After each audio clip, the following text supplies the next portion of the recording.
ಒಳ ಮೀಸಲಾತಿ ಜಾರಿಯಲ್ಲಿ ನನ್ನ ವಿರೋಧವಿಲ್ಲ, ಆದರೆ ಸಂವಿಧಾನಬದ್ಧವಾಗಿ ಒಳ ಮೀಸಲಾತಿ ಜಾರಿ ಆಗಬೇಕು ಎಂದು ಡಾಕ್ಟರ್ ಅಂಬೇಡ್ಕರ್ ಪರಿಶಿಷ್ಟ ಜಾತಿಗಳ ಒಕ್ಕೂಟ ರಾಜ್ಯಾಧ್ಯಕ್ಷರಾದ ಮಹೇಂದ್ರ ಕುಮಾರ್ ಮಿತ್ರ ಅವರು ಹೇಳಿದರು.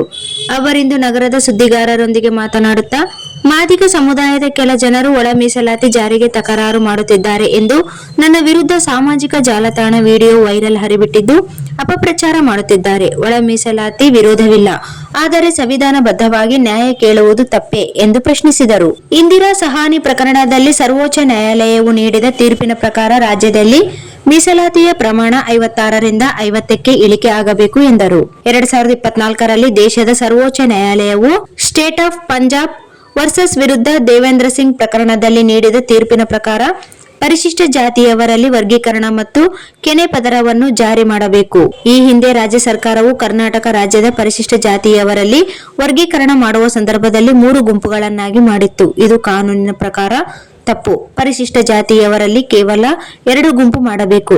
ಅದರಲ್ಲಿ ಮಾದಿಗ ಮತ್ತು ಅದರ ಸಂಬಂಧಿತ ಉಪಜಾತಿಗಳ ಗುಂಪು 2, ಹೊಲೆಯ ಮತ್ತು ಸಂಬಂಧಿತ ಉಪಜಾತಿಗಳ ಗುಂಪು 2, ಹೊಲೆಯ ಮತ್ತು ಸಂಬಂಧಿತ ಉಪಜಾತಿಗಳ ಗುಂಪು ತಲಾ 1 ಗುಂಪಿಗೆ 7.5% ಹಂಚಿಕೆ ಮಾಡಬೇಕು. ಕರ್ನಾಟಕ ರಾಜ್ಯ ಸರ್ಕಾರವು ಈ ಹಿಂದೆ ಮಾಡಿದ ವರ್ಗೀಕರಣದಲ್ಲಿ ಪ್ರವರ್ಗ ಸಿ ರಲ್ಲಿ ಮಾದಿಗ ಮತ್ತು ಹೊಲೆಯ ಸಂಬಂಧಿತ ಉಪಜಾತಿಗಳನ್ನು ಅಲೆಮಾರಿಗಳ ಜೊತೆಗೆ ಸೇರಿಸಿದ್ದಾರೆ.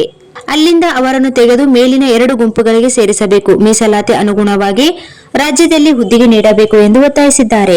ಸಂವಿಧಾನದ ಅನುಚ್ಛೇದ 341 ಮತ್ತು 366, 24ರ ಪ್ರಕಾರ ಪರಿಶಿಷ್ಟ ಜಾತಿಯವರೆಂದರೆ ಅಸ್ಪೃಶ್ಯತೆ ಕಳಂಕದಿಂದ ಒಳಪಟ್ಟಿರಬೇಕು ಮತ್ತು ಹಿಂದೂ ಧರ್ಮವನ್ನು ಪಾಲನೆ ಮಾಡಬೇಕು.